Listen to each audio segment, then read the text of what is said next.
Hey guys, Palsteron here. And today let's talk about my Winter Orb Occultist featuring minimum charge stacking. I didn't want to end the league without a build that can utilize all my Herald MTXs, and Winter Orb is one of my favorite skills, so here we are. We're stacking power charges with Badge of the Brotherhood, which gives us a lot of movement speed through elusive effect, as well as cooldown reduction, which allows us to use Smoke Mine with 100% uptime for an extra 60% move speed. Since we're using minimum frenzy charges from the Grand Spectrum unique jewel, we get around Inner Conviction's downside, allowing us to use both Badge of the Brotherhood and Inner Conviction in tandem. We scale our Herald of Ice to have as much crit chance as possible by using Horror Gloves and increased critical strike chance support, as well as an Hatred Watcher's Eye. This allows us to have Freeze Chain Explosions, which in combination with Profane Bloom from the Occultist, results in the MTX Fiesta you see on the screen currently. Overall, Winter Orb remains one of the top clear skills in the game, with not only great AoE and movement speed potential, but also the cozy gameplay of having an auto turret over your head. With that being said, let's get into the build portion of the video.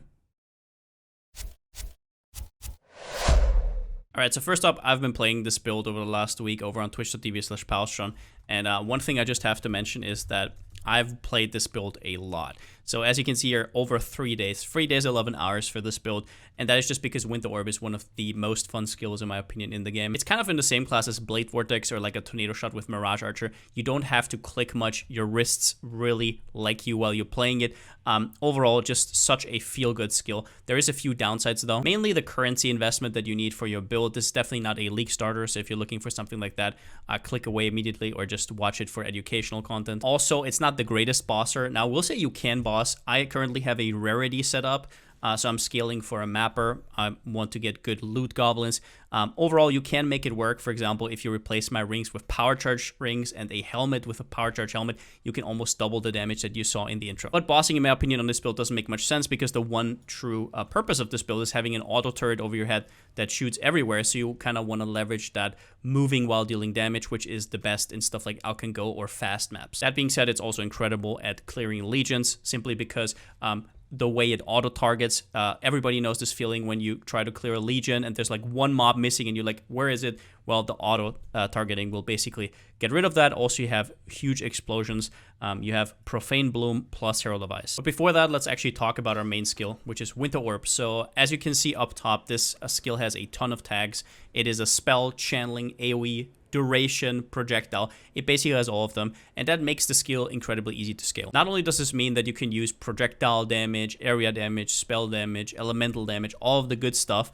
At the same time, you can also easily, quote-unquote, get a +4 chest. So for example, +2 to level socketed AoE gems, duration gems, projectile gems, those all count for Winter Orb. But let's see how this skill actually looks like. So if we activate it, you see that it's a channeling ability, and this orb over your head here auto targets enemies near you. Let's see quickly how that will look like. So I channel it here, I get into a pack, I'm pressing nothing, and things just start dying, and it trickles down to 0, then you have to charge again. It's very similar in playstyle to like something like a Blade Vortex, but the thing is, it's projectiles. It doesn't just target near you, it targets basically screen wide, which makes it an incredibly nice feeling skill. Now, a few more tidbits here. It says increase the reductions to cast speed also apply to projectile frequency. So as you will see down here, there's a lot of talk about projectile frequency. That is basically just cast speed, how often the auto turret fires. And it also says here 150% more projectile frequency while channeling. So this means that while you can move around while leveling, whenever you're at a harder enemy like a unique, you actually want to stand still, because while you're standing still, you have that 150% cast speed basically. As well as that, you also get 15% increased projectile frequency per stage. So basically, the longer you ramp up, the faster your skill will actually fire. So at 10, it will fire faster than at 7, 6, etc. But how do you actually make Winter Orb feel good? Number one stat is cast speed. So obviously, you already get a lot of innate cast speed from Winter Orb. But one thing I can tell you from experience is the more cast speed you get, the merrier, simply because it's not just single target damage, how fast it goes, it's also channels faster. Then we have AoE, and this is basically the main reason we're stacking power charges. More onto that in a second. Duration is definitely nice. There's a lot of self-curse versions, which I think go a little bit over the top. But I think overall the duration is also already really fine.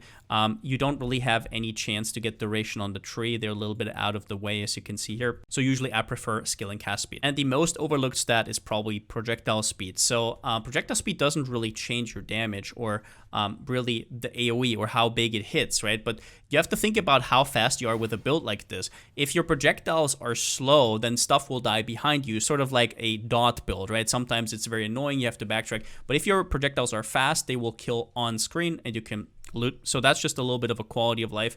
Something that you scale with Phantasmal Winter Orb. The Phantasmal quality gives you 40% increased projectile speed. As well as that, we're also using the tech that a lot of Sparkers use. We're using Anomalous Blood and Sand, which gives 23% increased projectile speed, and on top of an enhanced that goes up to 47%. Let's quickly talk about power charge stacking. Basically, the way it works is you want to stack as many maximum power charges as possible, and with Badge of the Brotherhood, that also gets converted to maximum frenzy charges. Now, you also get a payoff for having that many charges. You get cooldown recovery rate of travel skills per frenzy charge, and increased effect of elusive.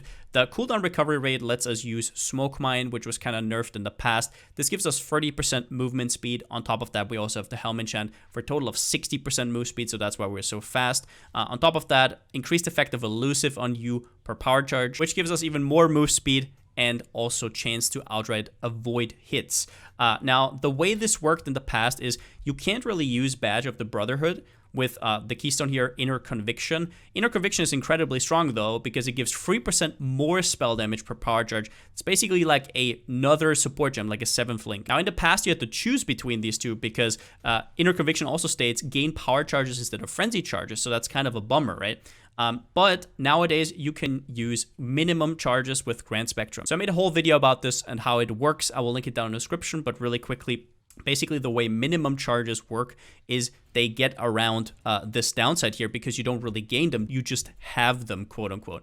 So if we put this in, we shouldn't be able to get any frenzy charges, but with the minimum charges, we still can. As you can see here, we get 9 minimum frenzies. Now, if you were using power charge rings, for example, now you would have more power charges. So then you can also craft on minimum frenzy charges on your ring right here, right? It's a suffix. And then on top of that, if you also have +1 power charge on your helmet, you can get a 12 frenzy charge as well with an anoint right here with Disciple of the Slaughter. And this also gives you a ton of increased damage. Now, when it comes to defenses, it's nothing to write home about, but it's also not as squishy as a lot of the other Winter Orb options. Now, obviously, with a mapper, oftentimes you can just go as squishy as you want. I personally don't like dying that much, so I went for a little bit more of a route on the right side of the tree where we can also get 100% spell suppression. On top of that, we're also scaling evasion with Grace and Jade Flask are roundabout, I think, like 65 or 67% chance to evade. With 90% extra elusive effect, we're also at, I think, 28% chance to outright avoid any sort of damage. That also counts for spells. For physical damage reduction, armor scaling didn't really make much sense on this side of the tree, so I opted for a lightning coil. I think this is one of the most underrated uniques right now. It makes it so 50% of your physical damage is taken as lightning damage instead, so all of that physical damage will run against your resistances. Now, to even add on top of that, we're also using Taste of Hate, which is better than Granite Flask in every single way in this build. One thing you have to look out for when you're running Lightning Coil, though, is you have to be shock immune, because now physical damage will shock you, and some of the physical damage hits are quite strong, but the good thing is we have the Charge Mastery here. While we're at maximum power charges, we cannot be shocked. As for recovery, if you want to, you can use a Life Flask, but honestly, just the 0.2 leech from Doriania's Lesson has never really disappointed me. Now, I'm going to quickly show you a map, in this case an Atoll tier 16, to show you just how this build plays like. Now, the Winter Orb is obviously a main skill. You don't want to channel it too often. You just want to run through packs, and whenever there's like a harder enemy, for example, a rare that's a little bit tankier, or obviously the boss, then you want to channel, because while you're channeling, you're doing more damage. On your left click, you will have Detonate Mines, which is really nice, because then you can just press Smoke Mine, and it's going to instantly detonate. We have Val Haste. Whenever it fills up, you get more cast and move speed. And for single targets, you have Sniper's Mark, and that's basically it. You also have a cast when damage taken setup with Withering Stab, which is a little bit more interesting. But basically what this does is it can reset your elusive. The thing is, you could have it on left click, but then sometimes it resets when you don't want it to reset. As well as that, I don't want to press 2 buttons to move. So basically that's what we have. So let's quickly see how this looks. You charge up, you basically go in. Right now we have the Celestial MPX, and now we're just off to the races. We have our Val Haste up, so whenever the Smoke Mine runs out, you basically do this. And we're just going to move to the boss real quickly. Put the Sniper's Mark on and just stand still, and it's gonna die. In this case, the rare exploded on the boss, so it just died immediately. We have double Explodey, basically Herald of Ice. It's a little bit too loud. We have Herald of Ice and we have Profane Bloom. So yeah, the explosions are just really, really nice. There I was just standing a little bit because of the rare, but other than that, we can just move. This is without Headhunter, obviously. With Headhunter, this looks a ton better. Let's quickly show you the boss here. Boss should be pretty dreadful, but let's see. Beyond bosses are pretty damn tanky. But overall, the single target is nothing to scoff at. In these situations, we usually have around about 8 to 10 mil single target DPS. Since I'm kind of poor right now, I'm actually gonna wait for the loot. I hope you forgive me. All right, let's move on. You just smoke mine around. With the cooldown recovery rate, you basically never run out of smoke mines. And yeah, that's basically just it. There's nothing much about it. When it comes to what Orb is good at, it's just mindless grinding. That is what it's good at. Having a lot of explosions on screen. It's a really, really fun skill. That's what I want this late in the league, so that's what you get. Now we're going Occultist. There is also a sound version that I had back in the day with Duration Cluster. It's kind of outdated because it was even more about speed than the Occultist version, but nowadays with Arch Nemesis mobs in the game, it didn't really make as much sense anymore. There's also an Assassin version. For me personally, I think Occultist is just the way to go, but there is a lot more out there, so you can definitely do your research about that. No-brainers here are Void Beacon, which is basically just minus 20 cold res. Sometimes the reduced life region is nice as well. Forbidden Power here, because we're stacking power charges. This gives us a ton of AoE, a ton of damage. The spending 200 of mana, gain a power charge, we don't need because we have power charge on critical right here, so that doesn't matter. We have Malediction, so we can use Sniper's Mark and Frostbite at the same time. And then we're using Profane Bloom. If you're doing something like Guardian farming, or you just want more single target in general, you can definitely remove the Profane Bloom and go for Frigid Wake. In my opinion, it has been way nicer to have Herald of Ice and Profane Bloom. But for easier content, Herald of Ice will totally do. It will depend on how good your gloves are. But yeah, if you want Frigid Wake, go for it. We just compensate with the Cannot Be Chilled on the boots and also the Pantheon right here with the Cannot Be Frozen. Now, next up, let's talk about items. Void Battery is extremely strong since we're scaling power charges. It's really just a no-brainer. The thing about the shield is I have a +1 maximum power charge shield. You want an energy shield base simply because those can roll increased spell damage. The increased critical strike chance for spells, you can also get with an essence if you really want to. This is not a perfectly crafted shield, but it's nice to have. Overall, if you're lacking budget, this is one of the cuts you can definitely make. You can just run with double Void Battery. Since we're so fast, we're not using shield charge anyways, so that is definitely an option. The only downside is basically you will have a little bit less block and you will lose a life roll. When it comes to our helmet and jewelry, the most important thing is that you get mana reservation efficiency on here. You're going to need it. Now, we do have Eldritch Battery, which we use basically to cast our stuff. It's way more reliable. You don't have to think about it as much. So that's nice, but you still need to obviously have enough unreserved mana. One of the things you can do if you don't have that, you can remove the Enhance on the Blood and Sand. But basically what I wanted to talk about here is the rarity. So I have rarity rings as well as a rarity helmet. This is free power charges that we're missing, which roundabout doubles our damage if you have cast speed power charge rings. So yeah, that's definitely missing, but right now the state of the game is kind of in that you want some amount of rarity for mappers, so that is just unfortunate. Otherwise, you're just looking for resistances, you're looking for life rolls. Also, the damage per power charge is an incredibly strong implicit. As for helmet enchant, if you want to go for more damage, you can go for Herald of Ice reservation efficiency, and then you could probably fit in another Zealotry if you can make it work. Other than that, on rings, you would want +1 power charge ring with cast speed. Now, moving on to the gloves. Gloves are really important because you can craft them with Essences of Horrors, and what this lets you do is it gives you 3.5 critical strike chance to socketed gems, and this is where you will have your 4-link Herald of Ice in. Basically, the crit chance is really important because it makes your Herald of Ice be able to freeze, which in turn means you can have sort of like prolific explosions, because if it freezes itself, the next thing can also shatter, and so forth and so forth. It's not super important, mainly because we have two things here. We have Blast Freeze, which means your freezes proliferate anyways, but it doesn't always work, so it's nice to have. But on top of that, we also have Profane Bloom. In the end, you can play around with that. Maybe it's not even necessary. It was just the gloves that I crafted. Now, really important here is that you have the Frostbite on hit, either on gloves or on one of your rings, simply because if you have only Sniper's Mark, the explosions won't go off. The Sniper's Mark is only on bosses, right? And then the explosion doesn't matter. You want it on packs. As well as that, you want Malediction to be up as much as possible. So you need Frostbite from somewhere. As for chest armor, it's obviously hard to get exactly this, right? A lightning coil with, so +2 AoE gems, +2 duration gems, +2 projectile gems. Those all count. +1 level socketed gems. But if you cannot get that, you can also go for a Cloak of Flame. Cloak of Flame seems off-putting, right? Because it's like Ignite. But all that matters here is the physical damage taken as fire. So it's 10% lower than what a lightning coil gives you. It's also missing some evasion. But it also gives you resistances. So instead of giving you -60 res, it gives you +59 res or even more, which basically means you get around about 120 resistance from using this over this, which might mean you can get defenses elsewhere. The way you should fuse these always, by the way, is you should use Tainted Fusing.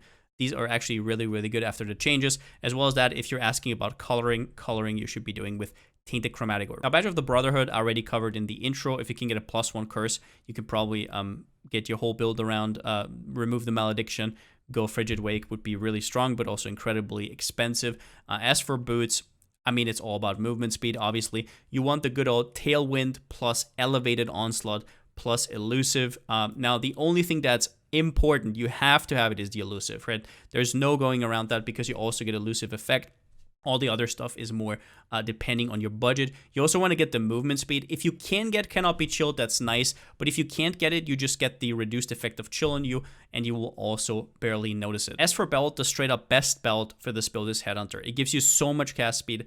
It is amazing to play. It gives you AoE, it gives you proc speed, extra procs. It's just absolute mayhem. This is one of the best Headhunter builds you can find, even though it's not physical scaling, right? You might think, oh, you cannot abuse all the physical as extra damage, but it doesn't matter. It is just incredible. Trust. I just have a replacement here. I guess if you have a normal belt, you would really want dexterity and strength. We're really dexterity and strength starved. We kind of circumvent that with some expensive gear.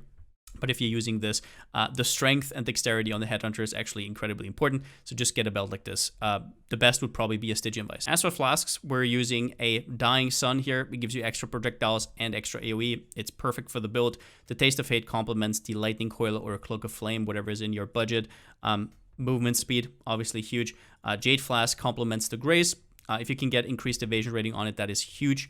As well as that, we're also using a Quartz Flask. You kind of want to run through enemies while your turret is doing its thing. Sometimes it takes a little. You don't want to just be standing there and waiting. So that's incredibly important. If you can get extra cast speed on there, that's good. If you can get extra crit chance, that's also fine. As for gem setups, your main skill is obviously Winter Orb. Phantasmal gives you extra projectile speed, so that's huge. Power charge on crit will mean you actually get power charges always. You want greater multiple projectiles. If you have the currency, get an Awakened one for even more projectiles. These can all overlap against single targets, just so you know. Increased critical damage, good support gem, deals a lot of damage. Same with Awakened Cold Pen. Awakened Cold Pen also means you get cold exposure, which means you don't have to use another way, for example, another gem to use it like Hydrosphere or Frost Bomb. And Awakened added cold damage, same thing, more damage. Explosions mainly come from Herald of Ice, which you want to have as much crit chance as possible, which is why you use increased critical strikes. This is not the best damage option, but critting means freezing, so it's just incredibly good for chain explosions. Crit damage is incredibly good for extra damage in Cold Pen as well. Now, this is not super important. You can feel this one out. If you don't need them, you don't have as much reservation. Overall, I really like it for consistency. Then we have our aura setup, which consists of Hatred, supported with an Enlighten, just to get that tiny bit extra mana reservation going. We have Anomalous Blood and Sand. This is usually for melee skills. We're only using it for the quality, which gives you increased projectile speed while in Sand Stance, so make sure that you are in Sand Stance. And with Enhanced, this gives us a total of 47% projectile speed. So Divine Blessing was nerfed this patch, but you can still use it with EB, Eldritch Battery, right here. Spend Energy Shield before mana for skills mana cost. This also works with Divine Blessing. So basically, this is like an aura. You put this in, and what happens is if I press it, I have it for a certain duration. In this case, it lasts for 12 seconds. So you just press it and you basically get a free aura. However, the deal with this is that we don't really have much energy shield scaling on this build. So you will want to use an inspiration, if you can, a divergent one for even more reduced mana cost. And you also want to see that you actually have enough energy shield. So one of the reasons I'm using this craft here over something like physical damage taken as fire is that it gives me exactly enough energy shield to actually cast my Divine Blessing. That is really, really important and something you will have to feel out. If you cannot make it work, you can also reduce the level of your Divine Blessing, which means it costs less mana to activate Grace as well. Then we have our main movement skill, which is Smoke Mine. In this case, I'm using Anomalous for the extra skill effect duration. You really want it to have permanent uptime because it basically gives you 60% movement speed coupled with the Helm enchant. As well as that, in that link, we have Val Haste for extra move speed. Our cast when damage taken setup is a little bit ghetto. I have cast when damage taken with Withering Step. The way Withering Step works is it resets your elusive. So when you get your elusive from the boots, usually during elusive, you cannot get elusive again. Otherwise, it would always be at full effect, right? But what actually happens is it trickles down from 100% to 0. But with Withering Step, that's a different instance of elusive. So it can shortly overwrite the other elusive, and then whenever you cast something, it gets removed again from the Withering Step, and then you get it from the Fugitive Boots again, basically having kind of like a cycle where you are kind of always on pseudo 100% effect. You can also cast this yourself, but it's pretty clunky. It will be up more though. So the cast when damage taking setup is just a little bit of a tech, I guess. Sniper's Mark is for single target damage. It gives you like 40% extra damage. Then let's talk about the passive tree. So we're in Occultist right here. Number one thing to notice, really important, is that you get the Cannot Be Shocked. This is especially important if you use Lightning Coil. If you don't, you might maybe want to go for the increased damage if you really don't care about defenses. One of the most important things we use in this build is Eldritch Battery. It makes it so we don't have to think about mana, really. It makes it so we can use a Divine Blessing setup. It's just overall incredibly strong. You can figure out mana if you want to. I chose to go for the easy option here, so you will just have to have enough energy shield to actually cast your Divine Blessing, so look out for that. We're using a 12 passive cluster right here. This is a really good source to get either strength or dexterity, or in my case, both. I have basically the perfect jewel here. It's incredibly expensive to make these. And basically, these are just really, really good nodes that you can take. As you can see here, one node gives you cold damage, attributes, life, and cast speed. It's huge. It makes your build feel a lot better because this is a total of 40% cast speed. Overall, the way you make this is basically you have a magic item with 3% attack and cast speed with cold skills and 35% increased effect. It has to be exactly that, otherwise it doesn't work. If it's 2, the effect doesn't scale it, and if it's 25 effect, it doesn't scale the 3%, if that kind of makes sense, because the way PoE works is it doesn't do decimals at all. And then you imprint it with Beast Imprint, and you regal into something good. As Exalted Orbs are pretty cheap this league, you can pretty easily slam it afterwards, and if it is nothing you want, you just imprint back until you get something good. I wouldn't go overboard on this because they're actually pretty rough to craft. Just know that you want at least an eye level 84 if you want to craft it yourself. Other than that, I couldn't really find a good way to get Corrupted Blood immunity because our unique jewels are all really expensive, and I didn't really have any space to get it, so I literally just got it here. It also gives us some extra chaos resistance. It's really nice against all the pesky dots. Really important is that you get both Instinct right here and also Inveterate, so you can get the 100% spell suppression. Our gear is like pretty full, so it's going to be hard to cap it if you're only using that.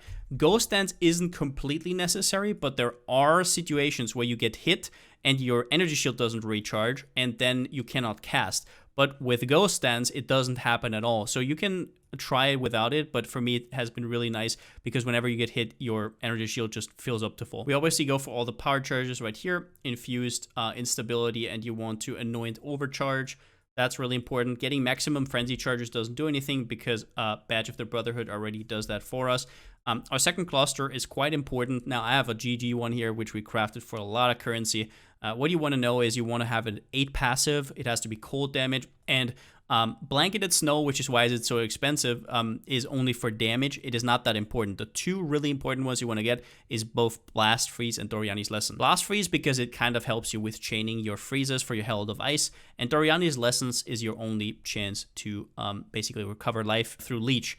So like I said, just cut out the Blanketed Snow if you cannot afford that. It's really hard to craft. Also, if you are like mid-tier investment, you can replace this with Prismatic Heart, which is also really nice to cap your resistances. As for mediums, these are also quite important. I have 2 crit ones here with pressure points and quick getaway. The double damage is super nice for freezes. Now, basically, against metamorphs or bosses, they will be almost always just permafrozen. They won't even act at all. And that's in part due to the double damage, so you can have higher freeze hits. We also get quick getaway for the extra movement and attack speed. And really important here is that you get vast power on 2 of your medium clusters. This gives you AoE per power charge to a maximum of 50%.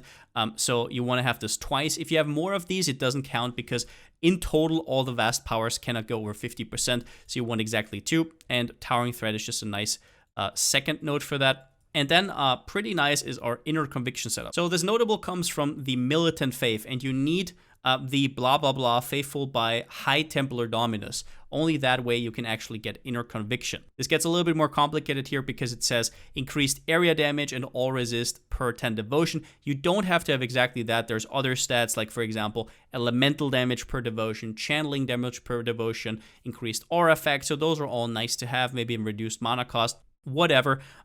These are all really nice to have. This would be probably GG because the res is kind of hard to fix otherwise, but if you can get double damage one, that's nice as well. The thing here is, though, that if you have the wrong Militant Faith, it can actually brick some of your nodes. So I'll give you some examples because I tried some of them out. So for example, I put this one in here.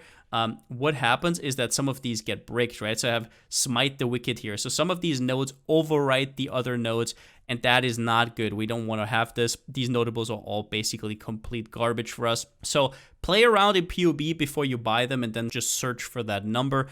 If you just want to go for cheap ones, you can also buy them and just... I'm actually not sure. Maybe you can search for not having anything here, but I have not really figured out how. Maybe somebody can post it in the comments. Overall, I just had to try around a little bit until I got a cluster jewel that doesn't screw up the build. Now, since this is more of a high-end build, I'm not going to give you an exact leveling tree per act, but what I can give you is some of the items that I used. So you can get a tabby with +1 or +2 to levels a socketed duration, AoE projectile skills. This will make it really, really nice to level. Obviously, 7 League Steps, a gold rim is nice, or the Onslaught Helmet, whatever you want. A replica Karui Ward with a Divine Judgment anoint right here. Also really strong for the extra AoE. The big carry here is Replica Thessalios. Now, the skill that I used until I was level 28 was actually Spark, and at level 28, I got right into Winter Orb. One thing I want to mention, though, is that Spark is overall probably nicer to do, so you can just level with Spark unless you don't want to anymore. For me, I just like leveling with my skill, and Winter Orb, powered by some of these items, is just kind of gnarly, just extremely strong. Replica Thessalios sign.